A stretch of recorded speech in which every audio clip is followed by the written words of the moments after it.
Muito bem, são 9 horas da manhã desse dia 18 de setembro, nosso segundo encontro de conexão e apoio. Estou aqui com as cofundadoras da comunidade escrita terapêutica Cultivo de Biografias e nós vamos fazer agora a partilha desse mês de trabalho, né? Um mês fundamental, porque a gente olhou para o primeiro setênio das nossas histórias de vida. Eu sou Joyce Sabati, que estou recebendo vocês aqui e quero abrir a palavra para que cada uma de vocês possa compartilhar como é que foi a experiência desse mês.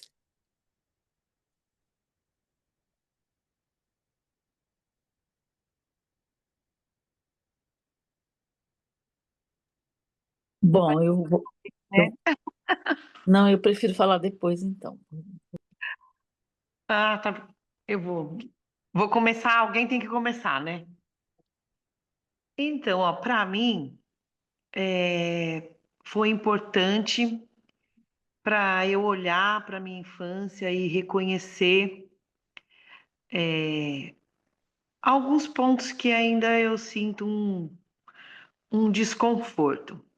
Hoje eu já consigo olhar, eu já consigo falar, mas ainda não está do jeito que eu quero.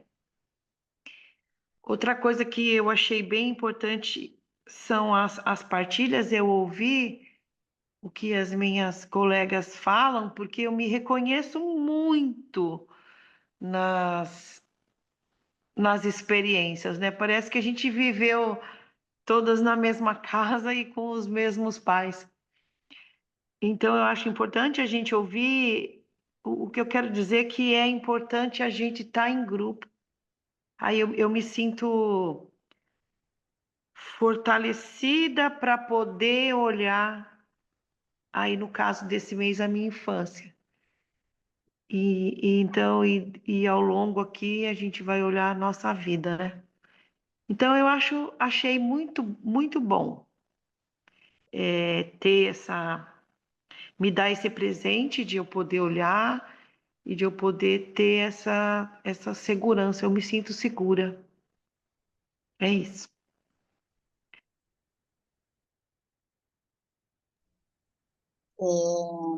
Para mim foi importante porque, escutando a Genilze, me faz muito sentido assim, o fato da gente fazer isso em grupo, né? Queria pegar essa fala para iniciar falando. Parece que toda vez quando eu toco na infância, olhando no detalhe, parece que eu acrescento mais um aspecto que eu não tinha acrescentado até então. E olhar, a última parte que eu olhei para a rede de apoio, que eu não tinha olhado até então. E isso foi tão importante, porque às vezes, sabe, parece que você não olhava para isso. E foi muito importante, sabe, um aspecto relevante que eu não estava tocando nisso. Então, o fato de estar em grupo, fazer isso, parece que eu acrescento mais um aspecto que eu não tinha acrescentado até então sobre a minha infância. A primeiro aspecto, e olhar detalhadamente para isso, sempre de um jeito diferente, para mim é importante. Foi muito importante. Olhar no detalhe.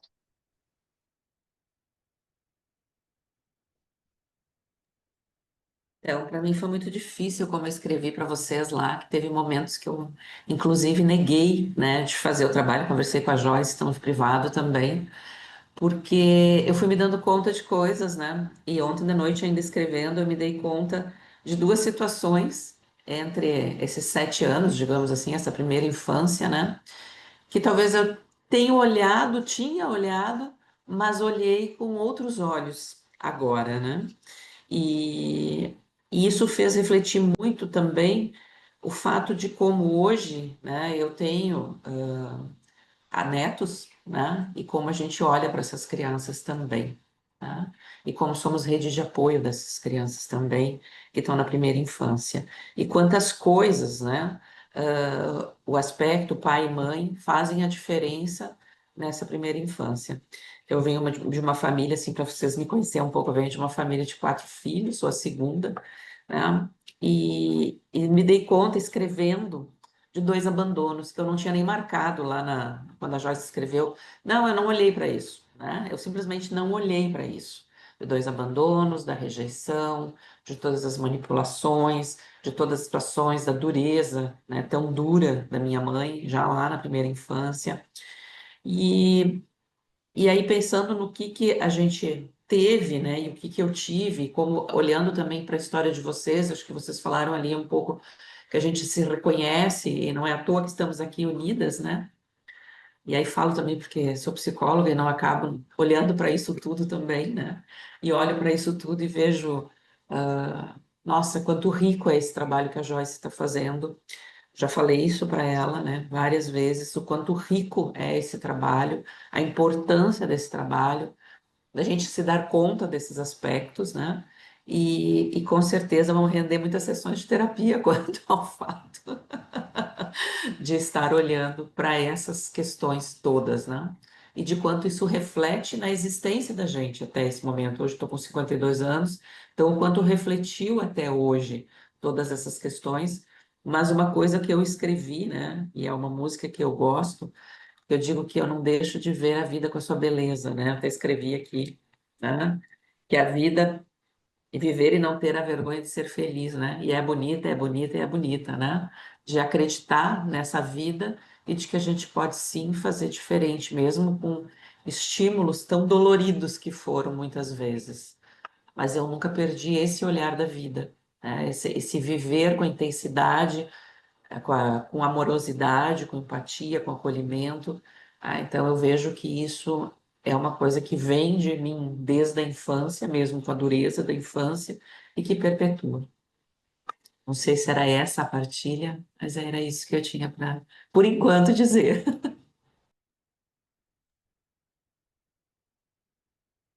Bom, bom dia. Eu estava só trocando de aparelho aqui, porque eu prefiro no computador, então na verdade eu não saí, só troquei. É, eu concordo com a Genilze que muitas vezes eu me identifico muito, e aí por isso os relatos me ajudam a lembrar coisas. Sempre eu escrevo alguma coisa, lembro alguma coisa, e quando eu leio nas partilhas de sexta-feira, sempre tem coisas que me acrescentam e é sempre muito prazeroso isso, né? Saber que tem outras pessoas que vivem parecido e lembrar de coisas minhas, né? De tudo que a gente fez, o mais difícil para mim foi o último, porque separar em anos o que foi importante quando eu tinha 5 anos, ou 4 anos, ou 3 anos, isso foi mais difícil. Eu ainda não consegui uma coisa importante para cada ano. Ficou meio assim num bloco, mas também não tem problema. E uma coisa que eu acho que me incomodava um pouco, mas num dos vídeos da Joyce, não sei se foi num dos vídeos ou num dos textos, ela fala isso, é que muitas das coisas que eu lembro não são agradáveis, né? Eu lembro que nesse primeiro setênio aí, eu tive eu estava sentada num muro alto e caí desse muro. E apesar de não ter sangrado nada, eu fiquei um período assim, uns segundos, meio out, meio muda. Enfim, lembro de coisas que machucou. Não, a maior parte das coisas que eu lembro não são coisas agradáveis. Aí depois, com o esforço, eu lembro que a maior parte das coisas é agradável, é brincar com o primo, ou mesmo que seja, por exemplo, eu sempre dei trabalho para tomar banho. E então uma coisa que eu me lembro muito era minha mãe, assim, pendurada no muro do alpendre lá que tinha, falando para eu tomar banho. Sandra, vem tomar banho. Sandra, que eu estava sempre na rua. E aí, quando ela falava, Sandra Regina, vem tomar banho, eu ia, porque quando ela me chamava pelos dois nomes, ela já tinha chegado no limite dela. E então, isso me incomodava. Eu falava, nossa, por que que eu lembro das coisas desagradáveis, né? Das coisas. E aí, teve algum relato da Joyce ou algum vídeo, alguma coisa que ela falou que na verdade, ou as recuperações, ou as lembranças são de sofrimentos mesmo. Então, isso me deu uma acomodada nisso. Então, é isso. Bem, é rico, né, essa rodada inicial de compartilhamento, que para mim é muito gratificante, né, ver a caminhada de vocês enquanto grupo e enquanto pessoas também, cada uma, né, o seu caminhar. E agora, para celebrar a escrita do primeiro capítulo dessa biografia emocional, chegou a hora de revelar o texto, né? Então vamos lá. Como eu falei no grupo, e é bom a gente falar mais uma vez para que fique gravado, a arte da biografia, ao longo dos séculos, ela foi sendo desenvolvida para contar os feitos, né, de heróis, né, de reis, né, muito calcada, num paradigma muito masculino, muito patriarcal, como se a vida fosse só de conquistas, né, de vitórias. E quando a gente fala de biografia de mulheres, é um fenômeno muito recente. É menos de 60 anos, né? 60 anos para trás, a biografia de uma mulher seriam 3 linhas. Ela foi filha de fulano, casou com ciclano e foi mãe de Beltrano. Ponto. Né? Então, estamos inaugurando uma nova era da biografia também. E também na questão das narrativas, outras possibilidades de narrativa, onde a trajetória, a jornada seja tão ou mais importante do que o resultado, porque os resultados vão acontecendo ao longo da vida, né? E eles também são conectados com um novo tempo de pensar. Estou falando tudo isso por quê? Porque, como eu comentei com vocês, eu tive um feedback muito interessante, de uma mulher que tem um desejo muito grande de estar aqui, mas não se permitiu. Ela não se permitiu por quê? Olha só a fala dela. Eu sinto que eu ainda não virei a chave que eu precisava virar na minha vida para poder contar essa história, né? Então, existe a história que eu quero mostrar para o mundo e existe essa história que eu me permito acessar quando eu me permito acessar. E eu saúdo a vocês que estão se permitindo acessar, né? Aí vamos trazer um pouquinho da psicologia narrativa, né? O que o White fala na psicologia narrativa? Que a história dominante da vida da gente, aquela história principal, aquela narrativa principal, ela traz os eventos principais e também as dores principais. E muitas vezes é muito dolorido compartilhar isso. A gente não quer, não faz sentido estar se expondo nesse nível. Então, assim, por que não desenvolver as narrativas auxiliares? Né, como a vascularização do coração, né? O coração da gente, quando uma veia começa a ficar sobrecarregada, entupida, o coração desenvolve uma vascularização, tem todo o movimento do corpo. E também isso a gente pode se permitir nas nossas narrativas. Então, nesse momento de exercício, vocês acessaram lugares muito profundos. Eu tenho certeza que, por mais que no grupo fechado vocês tenham compartilhado conteúdos muito profundos, vocês foram ainda mais profundo no exercício. No caderno de vocês tem escritas que estão lá ainda se germinando, são sementes de biografia que foram lançadas no caderno. E é o processo, né? Então, o que eu quero propor agora nos próximos 20 minutos enviar vocês para a sala especial fechada, né, onde vão estar livres desse ambiente de gravação e disposição, para que vocês 4 possam combinar que texto vocês querem que fique para a posteridade. E na volta, se escolham entre vocês, né? Esse é um convite, né? Não são obrigadas a compartilhar o primeiro capítulo, mas é o convite. Eu vou passar, né? Por exemplo, Joyce escolhe a Maria para ler a minha história, ler esse capítulo, essa versão, né? Esse capítulo da minha primeira infância, do meu primeiro setênio, eu quero ver lido pela voz de outra mulher, para eu ver como é que é quando essa história sai de mim e ela é trazida a público, para que vocês tenham essa experiência, né? Na sexta-feira, a partilha foi tão profunda que me deu esse desejo de fazer já na segunda para vocês. Pegar e ler os textos, gravar os textos que vocês postaram e colocar no grupo. Mas eu disse assim: a gente está construindo um caminho. A gente pode chegar lá na frente com mais potência. Vamos aproveitar a nossa sessão de conexão e apoio para se experimentar no primeiro momento, construir, se fortalecer, né? Como falou a Genilze na sua primeira fala, para a gente ganhando esse corpo, tá? Então, eu vou enviar agora vocês para esse espaço especial chamado Sala Simultânea. Vou dar 20 minutos para vocês conversarem profundamente, partilhar profundamente e trocarem os textos. Qual o texto que vocês querem ver narrado na voz, de qual colega? E na volta, a gente começa essas leituras e vão ficar gravadas essas leituras para que a gente possa seguir para o próximo capítulo do nosso trabalho, tá bom? Ela nos voltou quando eu estava marcando café. Isso!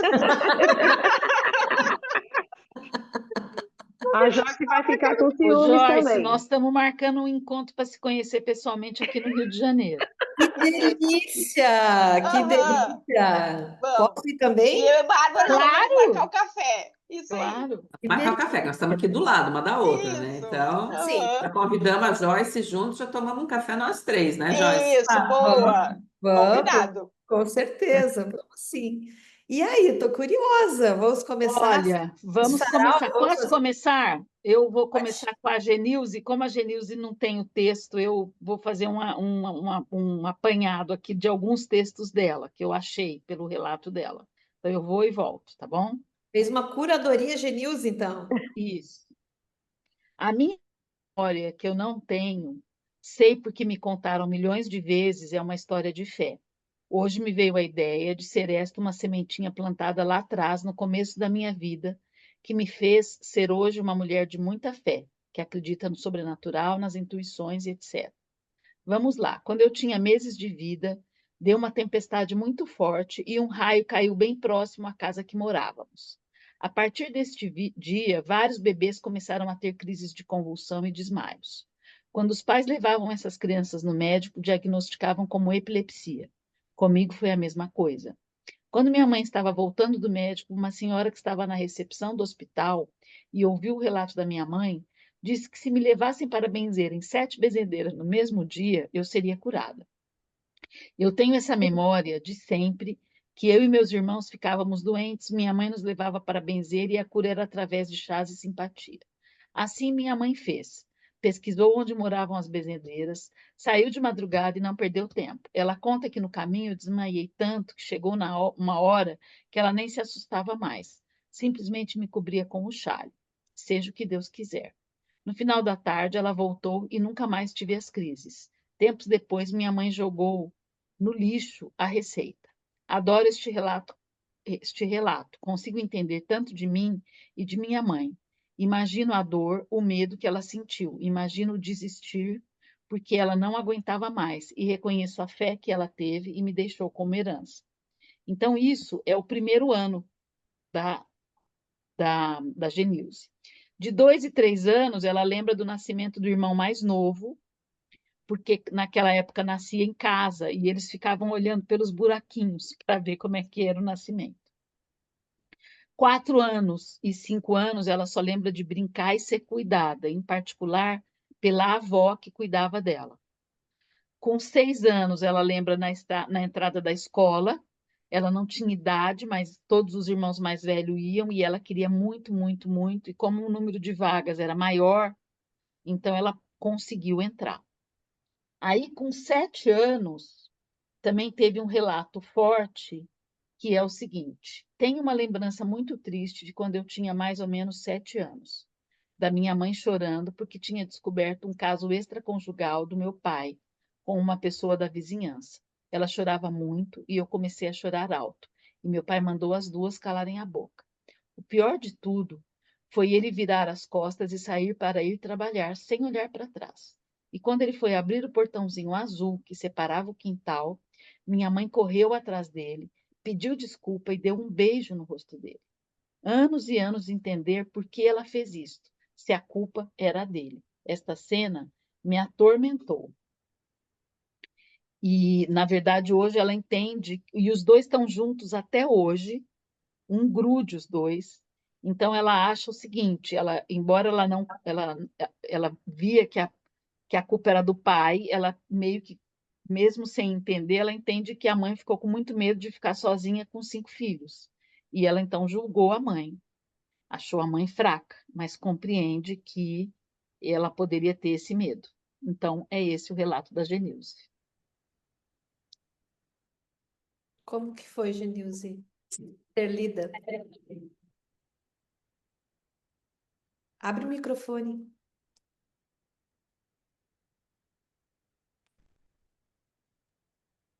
Nossa, gente, eu ler, eu escrever é uma coisa, mas outra pessoa ler é outra coisa.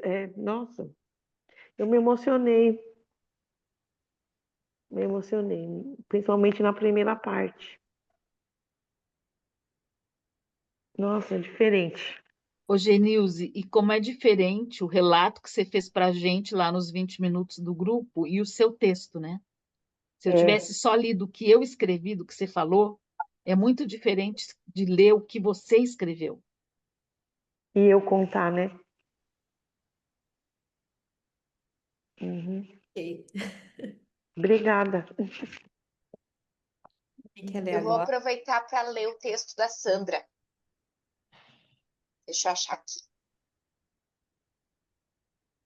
que ela me mandou no particular. Isso. A atividade dessa semana foi a mais difícil. Não consegui separar acontecimentos importantes por anos. Estou em momentos de muita atividade e viagens e não consegui conversar com meus irmãos mais velhos para me ajudarem a lembrar. Do meu primeiro ano, só lembro depois, mais velha, das fotos com poses que não viraram quadro e de uma foto de bebê onde me achei bem diferente do que imaginava, mais clarinho. Lembro de ser muito alérgica a picadas de mosquitos e como morávamos em uma rua acima do córrego Ribeirão Preto, tinha muito pernilongo e eu tinha muitas feridas.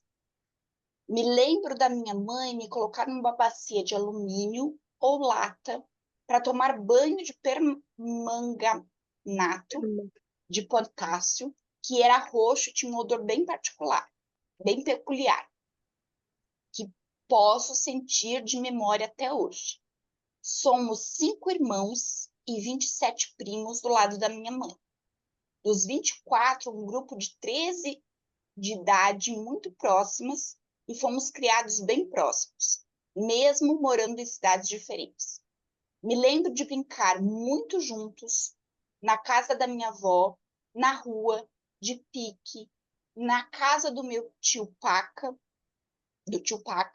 que tinha piscina. Me lembro de viajar para a casa das minhas tias de férias, que faziam sorvete de coco e rosca.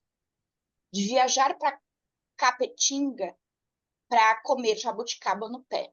Dormíamos todos juntos, às vezes 6 a 8 em 2 colchões. Juntávamos os colchões e a gente dormia de atravessado para caber todo mundo. Aniversários e almoços muito gostosos que voltávamos tarde, dormindo na parte de trás do carro. Lembro que aos 5 anos, minha irmã mais velha, Lúcia Helena, se casou e eu chorei muito com a saída dela de casa. Meus pais tinham 44 anos quando eu nasci e meus irmãos foram muito importantes, sobretudo Lúcia Helena e Paulo Henrique, durante toda a minha criação. O mais velho, Luiz Carlos, mudou para São Paulo com 18 anos para trabalhar e estudar, e eu tinha 2 anos. Não lembro muito de nós dois na mesma casa. Além do casamento e 5 anos, meu avô materno faleceu. E era um dia de feira, uma terça-feira. Me lembro da tristeza e do ambiente pesado desse fato. Com a família do meu pai, o contato era mais as primas e primos visitando, morando conosco, que eram mais pobres, e até trabalhando na botica de calçado do meu pai, e que a minha mãe tinha. Eram muitos primos também, mas lembro de uma convivência maior com 3 ou 4 da minha idade, de gostar muito da Maria Helena e da Luísa, que eram mais velhas e me mimavam bastante. Aos 5 ou 6 anos, fui para o jardim de infância. E como sou de outubro, só pude ir para a primeira série com 7 anos completos. Então, minha irmã Marisa dizia que eu tinha repetido o jardim de infância. Meu irmão Paulo dizia que eu era raquítica e perebenta, picadas de mosquito. E como eu era mesmo muito magra, então eram feitos testes de Mantoux para ver se eu era tuberculose. Meu irmão dizia que eu e minha irmã somos 10 mais novos que ele aproximadamente, tínhamos sido achados na lata de lixo e que ficávamos pendurados no varal para ver se o cabelo esticava. Apesar disso, ele era mais atencioso, descascava a laranja para nós após o jantar, brincava conosco. Me lembro que antes dos meus 7 anos, ele também foi embora para São Paulo. E quando de meu primeiro retorno para Ribeirão, tomei banho sem dar trabalho. Coloquei meu melhor vestido e fiquei esperando ele chegar sentadinha na escada. Dos 7 anos, o fato marcante foi ir para a escola, a primeira série, onde eu pude finalmente me destacar. Nunca me achei bonita, nem especial, e o bom desempenho escolar foi minha porta de destaque de existir para valer. Em algum momento, meus pais tinham uma boutique de calçados no porão, abriram uma loja de rua. Preciso falar com a minha irmã, Lucelena, porque ela vai lembrar melhor dessas datas. Também me lembro muito de todo sábado ir na periferia, um bairro chamado Campo Aberto, onde meu pai com meus irmãos construíram uma casinha com umas salas e que no sábado levavam um médico, dentista e barbeiros para atendimento. Também me lembro das festas de São João e de Natal que passamos juntos com as crianças das famílias atendidas. A marca registrada da minha família é a generosidade e a caridade. E isso me marcou bem antes dos 7 anos. Meus pais são de religião espírita kardecista e realizavam muito desde que me entendo por gente. Fundaram creches, asilos e uma sexta-feira por semana viajávamos para Uberaba, no trabalho do Chico Xavier, de quem tenho cartões correspondências do próprio punho enviados aos meus pais. É isso, Sandra, como é Muito que... obrigada, Elis. Um prazer ouvir você ler meu texto. E eu achava que era tão pequeno, né, grande, que eu estava preocupada que... eu adorei ouvir alguém ler o que eu escrevi. E, e vi como eu gosto de escrever, na verdade. Porque eu estou um pouco preocupada de não ter um capítulo, né? Mas isso aí já é bem grande. Tudo bem. Quem quer ler agora? Eu vou ler o da Elise, então, já que ela leu, vou ler o da Elise, então. Vou ler no celular mesmo, que ela disse que eu posso ler esse texto aqui que ela colocou na semana passada, né? Então, essa semana começou tranquila, mas no decorrer da semana, com alguns momentos de mais correria, de atividades e de compromissos de trabalho, cronometrados. Primeiro capítulo, a minha infância. A minha primeira infância. Fui resgatar memórias da minha primeira infância, de 1 a 7 anos, e lembro do que me diziam do meu primeiro ano de vida. Da minha tia, única mulher de 7 filhos, foi cuidar de mim. Hoje tenho muito vínculo com minha tia, a Esther. No segundo ano de vida, eu lembro que a minha irmã nasceu, mas pouco me lembro dela como bebê. Há um lapso aí. Mas meus pais comentavam que 1 ano eu já caminhava e meu pai me levava para minha avó paterna, onde eu me conectava com a minha tia mais que com a minha avó. Me lembro de ver minha avó deitar e colocar barro em volta do corpo, que ela chamava de cataplasma, como se fosse um ritual de cura para ela. Mas lembro de eu e minha irmã interagindo, de ela me empurrando e já como criança, perto dos 5 anos. Nós brincávamos muito no porão da casa, onde fazíamos comidinha. Fazíamos mercadinho, usávamos os sapatos de salto da minha mãe e pintávamos as unhas. No meu terceiro ano de vida, me lembro de vivências na praia e das brincadeiras com os meus primos, maioria meninos, com as galinhas e bonecas, e também de ter vivenciado a experiência de ser daminha de casamento da minha tia, irmã da minha mãe. Essas experiências me marcaram especialmente de não terem me explicado e de não ter recebido a devida atenção. A sensação é de ter ficado, a sensação que fica é de abandono pela primeira vez. Contudo, me lembro que éramos em torno de 6 primos. A atenção era demandada e disputada, e meus primos eram por parte da família da minha mãe. Nos meus 4 anos, me lembro de que na casa da minha avó paterna não haviam primos, eram apenas a minha irmã e eu. Mas as experiências eram com meus tios e tias e de comidas gostosas da minha avó. Pastel no almoço e iogurte à vontade. Só abrir o resto aqui. E também tinha uma árvore seca com chocolates perfurados com fiozinhos. Experiências distintas. Aos 5 anos, me lembro que fui para a escola da tia Vera, uma professora carinhosa e amorosa. Me lembro de brincar com a minha vizinha Charlana. Me lembro que me vem à mente registros bons da minha tia Vera, professora, e da tia Esther, minha tia, de referências importantes de afeto e de cuidado comigo. Aos 6 fui para a escola, mas ao invés de ir para o pré, me mudaram da sala para ir para a primeira série, em que estavam os meus amigos que já tinham 7 anos, e também a Charlana. Eu pulei etapas. Eu achava que era inteligente e alta.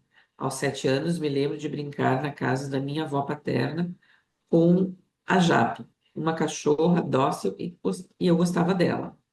Lembro de cenas de rezar o rosário à noite, porque minha avó paterna começava e chamava todos, como uma obrigação, e lembro de risadas e olhares dos meus tios e tias nesse momento. Isto? Bem, como é que foi eles ouvir sua história lida pela Bárbara? Foi tranquilo, foi. Acho que me senti bem. Foi um prazer. Teve algum aspecto dessa história que ganhou um outro contorno na voz dela? Sim, porque de fato, como eu falei antes, tem a rede de apoio, né? A tia Vera, a minha tia, então elas estão muito presentes. Tá? Recentemente, há 5 anos atrás, encontrei a tia Vera, então é um prazer estar lembrando dessas pessoas muito especiais. Sim.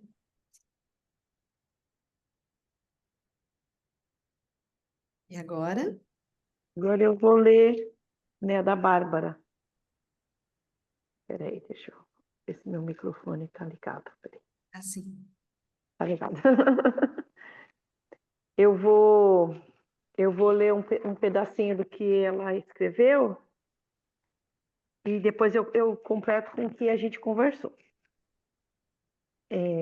Oi, meninas. Essa semana também intensa por conta de viagem. Estou no Rio de Janeiro. Não consegui separar os anos e nem os acontecimentos. Mas mesmo não fazendo a tarefa, parece se formar dentro de mim. E lembranças e falas vão se formando.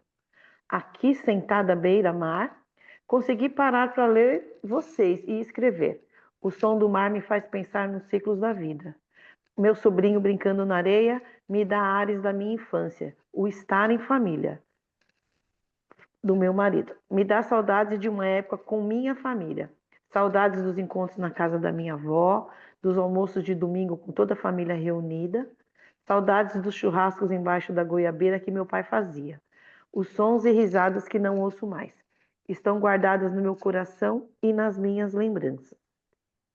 Aí na nossa conversa, né, na sala, aí ela falou que ela nasceu com uma luxação no quadril, e aí isso já foi bastante doloroso, porque ela ficou imobilizada, né? Teve que fazer todo um tratamento, mas que mesmo assim, com 10 meses, ela já corria pela casa.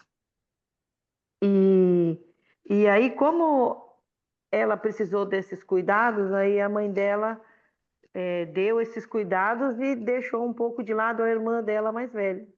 E aí chegou um tempo que a mãe dela teve que cuidar da irmã dela, né? Então ela sentiu assim como que se fosse um abandono, né? Que ela foi abandonada por um tempo, foi cuidada por outros familiares para que a mãe também desse um pouco de atenção para outra irmã.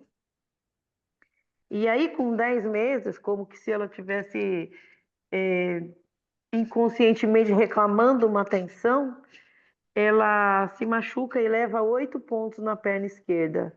E aí a mãe precisou olhar para ela de novo, né? Aí ela sofreu uma outra perda muito grande, de 3 para 4 anos, quando o avô dela faleceu. Então foi uma perda muito grande e ela sonhava com esse avô, né? E aí a mãe dela levou elas numa benzedeira, e que era uma coisa comum também na infância dela. E aí depois que ela passou, né, por essa benzedeira, aí ela deixou de sonhar com o avô. E aí quando ela assim, na infância dela, ela percebe assim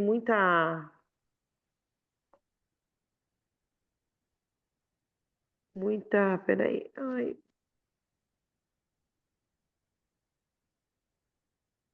peraí que saiu minha tela aqui, desculpa. E aí nasce o irmãozinho dela, um menino loirinho de olhos azuis, um menino tão sonhado, e aí ela se sente de novo abandonada, porque aí as atenções vão todas pro irmãozinho, atenções que digo de pai e mãe, e aí ela se sente de novo colocada, né, em segundo plano. E aí quando o irmãozinho dela nasceu, que a mãe dela estava lá em recuperação, ela com 6 aninhos foi fazer um chá pro irmãozinho, e aí ela se queimou a barriguinha, assim. Aí, de novo, precisaram olhar para ela, né? Uma criança fazendo um chazinho para outra criança. Então, ela lembra de fazer esses trabalhos domésticos, ela tem uma memória, assim, dos pais brigando muito, mas ela também tem uma lembrança muito linda, que é o pai fazendo churrasco debaixo da goiabeira e reunindo toda a família, né? E isso é uma coisa que ela sente saudade. Bem, Espero ter conseguido, porque foram anotações também, espero ter repassado. e aí, Bárbara, como é que é ouvir as tuas palavras na voz da Genilze? Emocionante, é emocionante. Porque a gente, é como a gente comentou ali, né? Uma coisa é a gente escrever, uma coisa é a gente ler, e outra coisa é a outra pessoa, né? Como a gente tinha te relatado também, ah, é falar. E me deu mais saudade do meu pai, né? Meu pai faleceu em 2022 e eu era muito apegada a ele. Então ainda tenho essa saudade, muita saudade. Principalmente do acolhimento que ele trazia, né? Que eu comentei com as meninas que eu tenho muito isso dele, de querer reunir a família, de querer fazer o churrasco, de querer fazer as coisas, e eu sinto muita saudade disso. É. E nessas memórias você pode reencontrá-lo, né? Ele tem esse lugar, né, escrito, né, para sempre. Muito bem, quero agradecer a vocês essa partilha especial, né? E pedir que esses textos que vocês consideram a base do primeiro capítulo dessa biografia emocional sejam compartilhados amanhã no grupo. Por quê? Porque eu vou pegar eles e eu vou arquivar num layout e vou começar já a fazer a diagramação da base desse livro, para que fique uma cópia, né? Caso dê um problema, no equipamento, enfim, a gente ter também essa cópia dentro dessa construção. E o que eu vou convidar vocês até o próximo encontro, nós temos 3 semanas até dia 9 de outubro. E é exatamente o tempo para fazer o inventário completo da história de vida.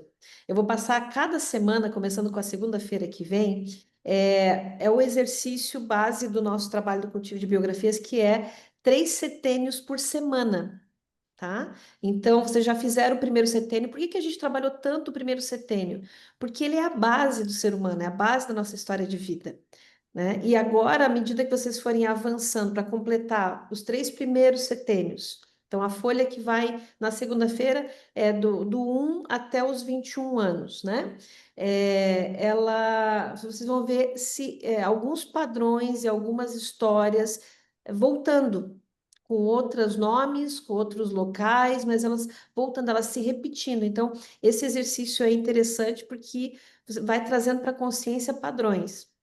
E quem teve, no primeiro momento, uma dificuldade de escrever ali por ano as histórias do primeiro setênio, não se preocupe, porque a memória evocativa, né, ela reside ali no hipocampo, ela começa a operar no ser humano a partir dos 4 anos de idade. Então, tecnicamente falando, o que a gente lembra diante dos 4 anos não é uma memória que a gente registrou de experiência direta, é de que alguém contou, do que a gente viu em foto, mas faz parte da nossa história igual, né? Então, não existe um problema de embaralhar, não tem problema. O importante é fazer esse registro para entender padrões, para se entender, para se escrever. Tá? Então, nós vamos agora, a gente ficou um pouquinho mais de um mês ali no primeiro setênio, olhando de vários ângulos para trazer aqui, e agora a gente vai dar um salto, 3 setênios agora na próxima semana, depois mais 3 setênios, de forma que no próximo encontro vocês já vão ter um inventário biográfico completo, tá? A folha que eu vou passar é um arquivo do Word que vocês podem imprimir e escrever. É uma linha pequenininha para cada ano. Normalmente as participantes se empolgam, dizem, Joyce, a linha é muito pequena, né? Então eu peço ali que coloque o ano da sua vida, por exemplo, eu nasci em 75. Então a primeira seria ano 1, 75, ano 2, 76, e um evento, um acontecimento daquele ano, que marcou aquele, tipo, retrospectiva da história da minha vida. Para que tenha uma linha, para você entender qual é o tema que está vindo agora, que você quer olhar, que você quer se inscrever a partir desses temas, tá? Então é isso, a gente vai estar fazendo e vai estar dando esse salto, esse inventário biográfico completo, para depois a gente retomar uma oitava acima toda essa experiência de sentir a própria história de vida. Que tal? Dúvidas? Eu tenho uma dúvida. Quando você fala de um evento por ano, é um evento da gente, Sim, um acontecimento da sua vida. da sua vida. Uhum. Um acontecimento da sua vida. Mais alguma coisa? Para amanhã, então, por exemplo, eu não tinha feito o meu texto colocado no. Aí eu vou colocar no papel e posto. O Isso. de 1 a 7. Tá Isso, a ótimo. gente tá consolidando o primeiro capítulo. Amanhã a tarefa é a entrega do primeiro capítulo. E daí a gente Ok, finaliza essa etapa para começar uma próxima na segunda-feira, ok. tá? Para fechar, eu gostaria que cada uma de vocês entregasse aqui uma palavra que significa para vocês esse primeiro ciclo do cultivo de biografia.